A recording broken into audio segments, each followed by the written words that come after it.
Welcome to the DevWorm channel, and today we're going to be adding an NPC to our RPG game for episode 9 of the How to Make an Action RPG series, in which I teach you step by step how to create an amazing RPG game in Godot. Keep in mind you don't have to be following along with the series, so if you're clicking on this video just to learn to make just the NPC, well, the video is going to work because in this video we're going over the NPC and nothing else, just the NPC. So you don't have to follow along with any other episode of this series to be able to understand what is happening in this episode.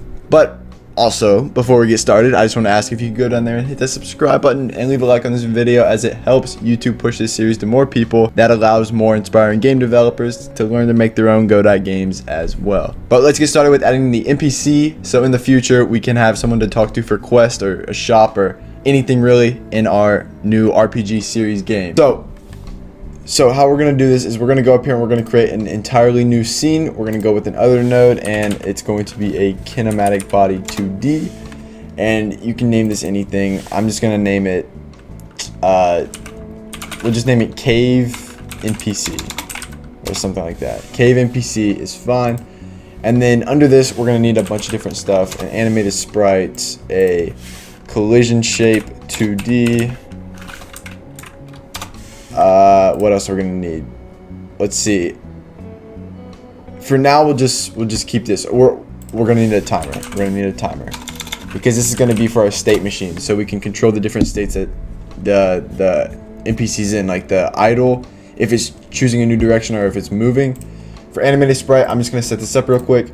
If you do want the exact same sprite sheet that I have for our NPC, then I'll leave a link to an itch.io page in the description below, and you can download that entire thing, and it will give you all four of these: the slime player, the forest, and the cave NPC. So you'll get all those. But for walk, arts, cave NPC, it's going to be 5 up, and then these are the walking animations. So the bottom 4 are walking, and then we'll make a new one and we'll call this idle. And the top 8 up here, these are all the idle animations, and you want to click those all in order. So if we go up here, we can move this guy a little bit up like this so his feet are towards the center point. And if we go over here, we click the playing button, we can see that we play through our animation, our idle animation, and we play through our walking animation. And if you did not, or if you don't notice this, but this is the exact same as our player here. It's the exact same as this player here. This one's just in color. This one's going to be like a caveman, right? So he's going to be stuck in the cave. But all this art is in this description, so if you do need any of this, that will all be there for free use on anything that you need. A little collision shape, just because it's good to have one of those. We have a timer. We're going to put this on an auto start. So as soon as the game starts, we're automatically picking different states, so our character is moving. So let's add a brand new script, and we're going to name this cavenpc.gd. That's cool. Let's remove all of this random stuff that comes in it to start, and we have a bunch of stuff to go over in this video. It's going to be a pretty jam-packed coding video, and hopefully you learn a lot. But to get started, we're going to use a enum, which is like a number list that it can pick random items from. Or we're going to use it to pick random items, and then so we just make a list. Like, we're going to put all our different states in here, like our idle state, or we need a new direction state, and then we need the move state, right? And you just do this, and then like these are all the states we're going to be using for now. But like in the future, if you have like a talking one, then you'll put it in, like you'll have an animation for, like, you'll do dialogue, right? And you'll just keep going through with every single different like state that your character is going to, or your NPC is gonna have. Now we have some variables. We're going to go with a constant variable, which is going to be our speed, and we'll go with our speed at 30. We're also going to need our current state, because this is going to be pretty important to get our current state so we know what we're in whenever we choose it by random. We'll start off in the idle state, and then the direction state, which is going to be a vector2 dot, we'll go right. Save the scene. We'll save it into our scenes folder. Constant var. Whoops. Oh, whoa. I messed that up. Never mind. I forgot to put the equal sign. I don't know what I'm doing. What am I doing? What am I doing? There we go. Okay, so that's all good. Now, we're gonna have like two main functions that we're gonna be using in the main code, or like they're two side functions, right? For the different, first we wanna choose something from random, right? So to make the function that we're gonna randomly choose something, we're gonna need to input an array of like, right here, right? This is an array. Or, yeah, this is classified as an array. Maybe, wait, so no, never mind. I don't think we're gonna be using it for this. We're gonna use it for time. So we pick a random time, like 1 second, 2 seconds. So everything, like, he'll move right for longer than he moves left, or he might move up for more than he moves down, right? Just, it makes everything random. Or the direction. It's gonna be able to choose the direction, right? And we'll make this a function so we can input either the direction or we can input the time. Like, we can just flip-flop, swip around. And so we'll just do choose. We'll name it a choose function, and then we'll do an array, which is whatever we input into the function, and we'll shuffle. So this will randomly shuffle everything in the array or in the list, and then we'll just return the front item, right? So we'll just do array.front, which is a Godot function, and it will return the very first item in the array, right? So let's say this is our array, right? That's our array, and then we input this. So this will go here, and then it will go here. So then this will shuffle randomly, and then let's say like it shuffles like this, right? So now it's all shuffled up, and then it's going to return 3. So it will return 3 from that. Hopefully that makes sense. But we're also going to need one more function, which is going to be our move function. This is going to like be the thing that allows us to move. We're going to be adding on to this later, because there's a lot of stuff that's going to end up being in this function. But for now, we have position plus equals our direction times our speed, and we'll times it by delta as well. Boom. So these are our two side functions. And then now our main function is going to be a process function, which means it's always going to be running, and the function will never stop running at all. It's always going to be looping consistently all the way through. So what we'll do here is we're going to use a match function, which in other languages, a match function is like a swap, right? Like, so let me show you. So our current state, so if our current state is equal to idle, then we will pass for now. But if our current state is equal to direction, then we want to pick a new direction, right? Because this means if our current state is on new direction, that means we need to choose a new direction, right? So direction will then equal choose, which is our new function that we just made, choose, and then we'll choose from an array. We'll make an array, which is going to be vector2.right, and then we'll do vector2.up, vector2.left,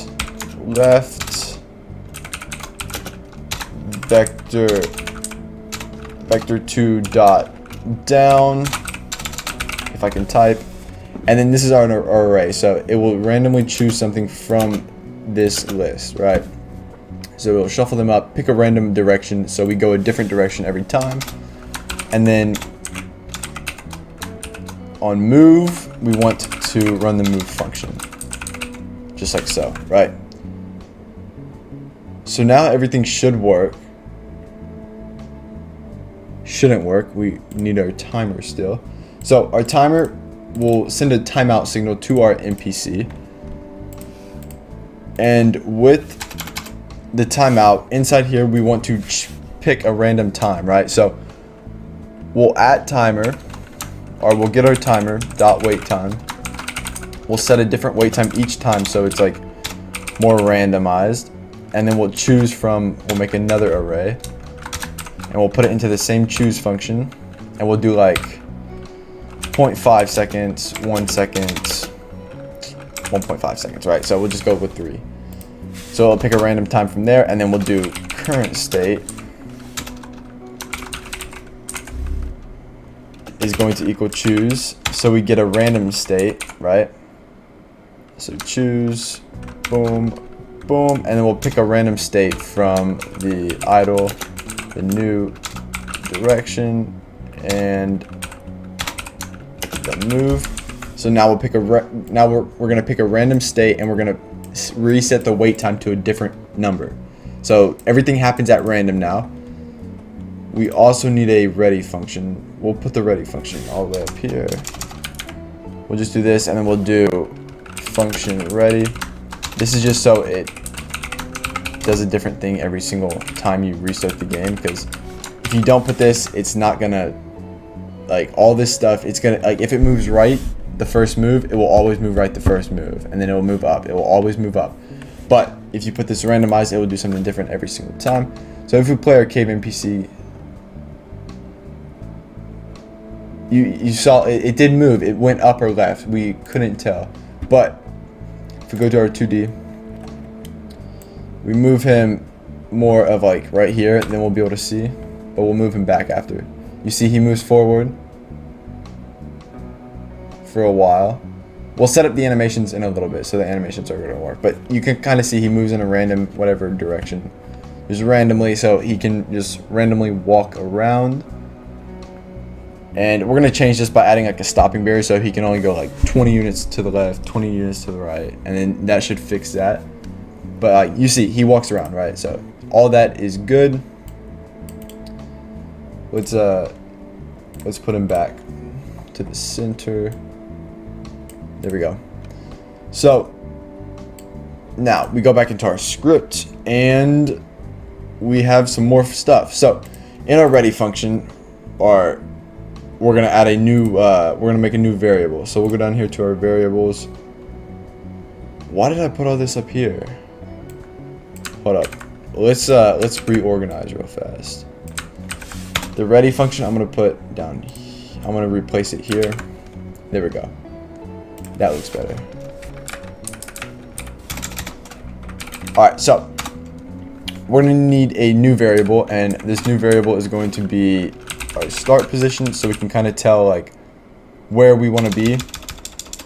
All right, so we can see like from our start position, we can only go 20 units to the left. From our start position, we can only go 20 units to the right, and it's basically going to allow us not to like wander all over the map. And then we'll go to our ready function, and in here we'll just set the start position to equal the position, which is like when we start the game. So when we start the game, this will be set and it won't be changed, right? So now we'll go down here to our move function, and we are going to add a bunch of different stuff here. This is gonna like create the boundary. So we'll do is our if position.x is greater than or equal to start position plus 20, which means we're 20 units to the right of where we started. And if we're farther than 20 units to the right, then we'll go with position.x is going to be equal to start position minus, or start position plus 19.9, right? Just 1 unit to the left. So if we hit this, we'll go 1 unit to the left. And then every time we hit this, we'll go 1 unit to the left, 1 unit to the left, yeah, right? So, or 0.1 unit to the left. So we'll never go past 20 to the right, right? And then we can go an else if, and then we can kind of just copy this. And then start position, but instead we need negative. So if we go, and then we need this to be greater than, right? So if position.x is less than the start position minus 20, which means we went farther to the right or farther to the left than we need to, then position.x is going to equal that, right? So then it will move us 0.1 unit to the right. So then we're not all the way at the end anymore, or we're not all the way to the left anymore. And then we can just copy this 2 more times, or copy it 1 more time. And then we can change this to y, and then this is going to be up, so those are going to be pluses. And then boom, whoops, else if y, and then this is going to be negatives. And boom. Now we should have a box. Our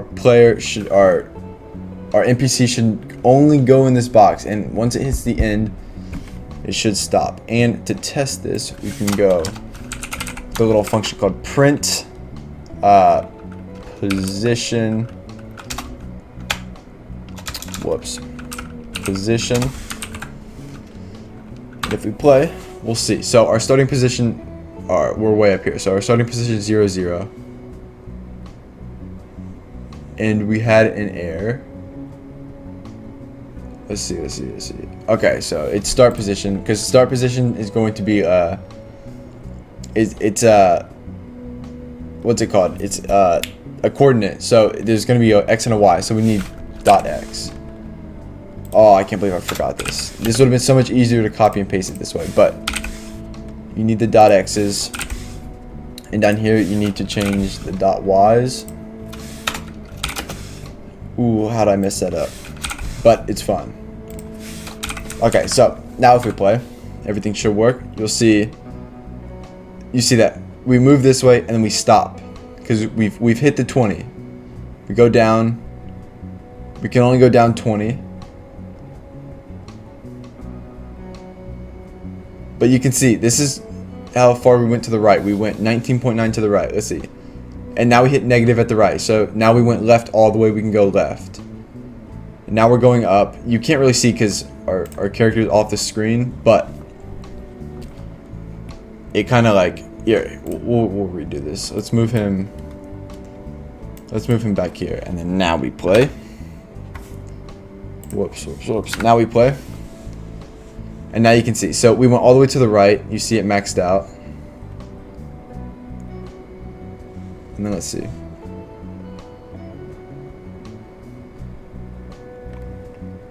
The animations we will fix, by the way. So this animation means nothing. And we'll also flip it. So when he goes left, he'll be facing this way. Let's see if he moves.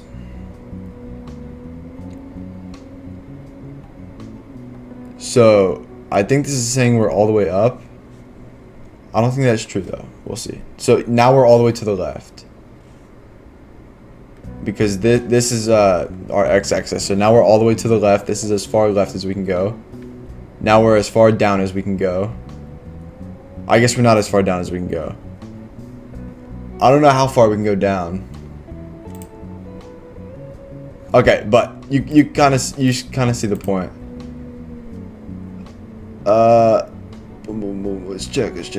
Okay, yeah, so we should be good. So where did our character start? Okay. So 20 units. Okay, so that's all the way down then, right? Because that's 20 units down.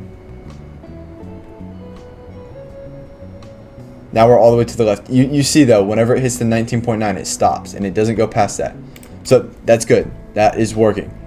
For our animations, we're gonna want our character to flip, right? So we can go if direction .x is equal to 1, then we want our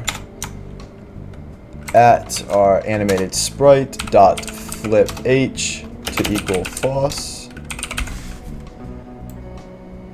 and then we can copy this,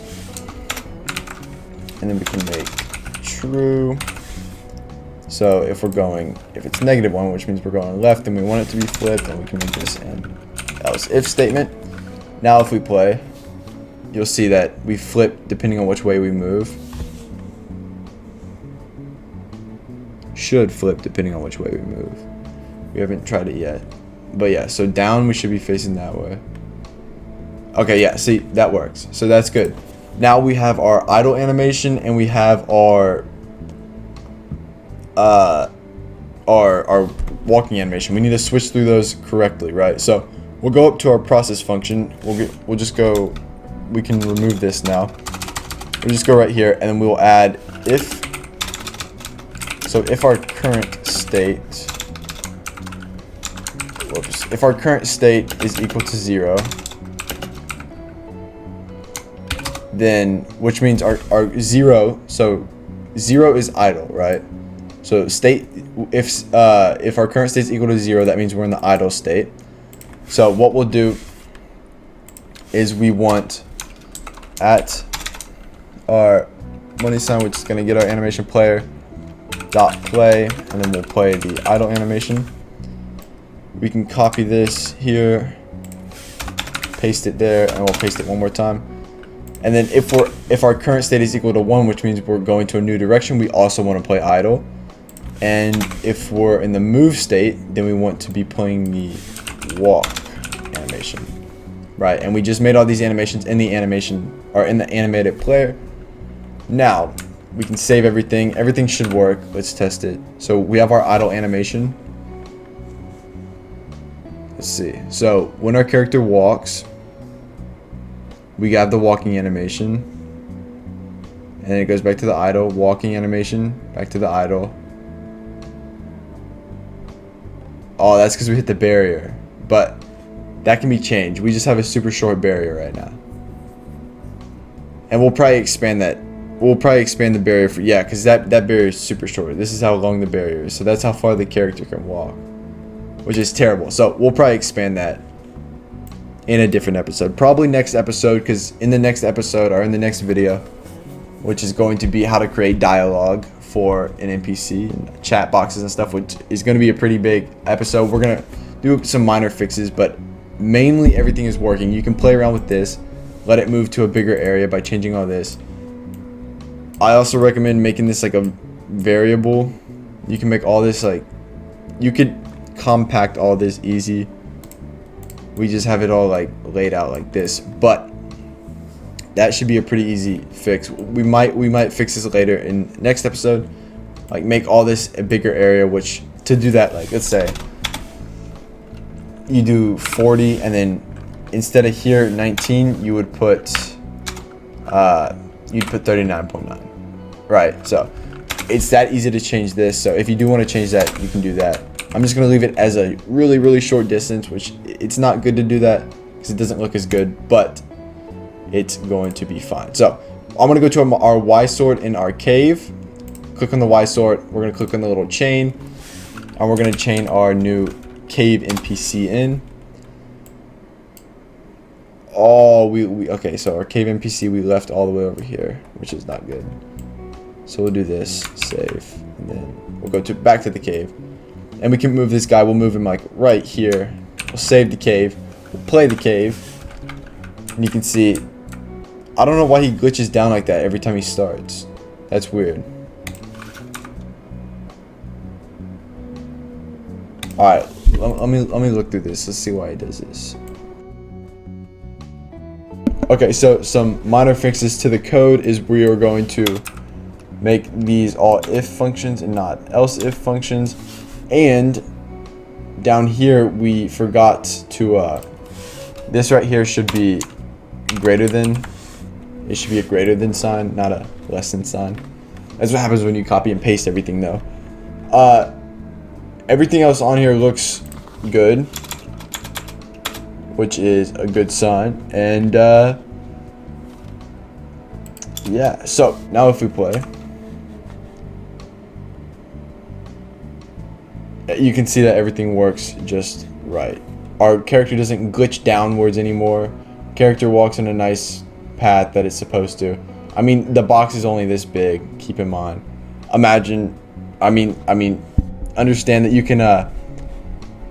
can make the box bigger if you want. I don't have the box bigger because like it's a little cave. But I might make it bigger. It just depends. Maybe in the next episode when we add dialogue boxes. But just like this is an example, right? I'm just trying to show you guys how the character works and how the NPC works. I just want to have a NPC that walks around randomly and has like random paths. And then I also want to be able to come up here, click E or something, or click a button and then be able to talk to our NPC. And then we can like hop on the slime to kill the slime. But that's a working NPC for you. It moves in all directions, has animation, moves completely randomly with a state machine. Also, if you want to know more about state machines, there's this video that I made pretty recently, which I recommend going and checking out. It's a very in-depth, or I guess not in-depth, but it's an explanation of what a state machine is and it kind of goes over how to make one just like this. This is a pretty close one to it. Just has more stuff. Like all this was not in it, and well, I mean the move was, but like all this stuff down here, it kind of just goes in more depth and it explains more of like what a state machine actually is and how it actually works. But that is all for today, and we see if we're in here, we have our player, we leave the cave, we come back into the cave, and our NPC is still here. But that's all for the first part of our NPC, and in the next episode of this RPG series, we're going to be adding dialogue so our NPC can talk, and we can talk to the NPC, and then yeah, dude, well, I don't know what and then what, but it's going to be good. It's going to be something important that you should know, and I hope you learned something about how NPCs work and the basics of an NPC. If you haven't watched the rest of the videos in this series, I really recommend going through if you are a beginner at Godot, because it really will help, and I thank you guys all so much for supporting this series. But until next time, have a safe and a wonderful rest of your day.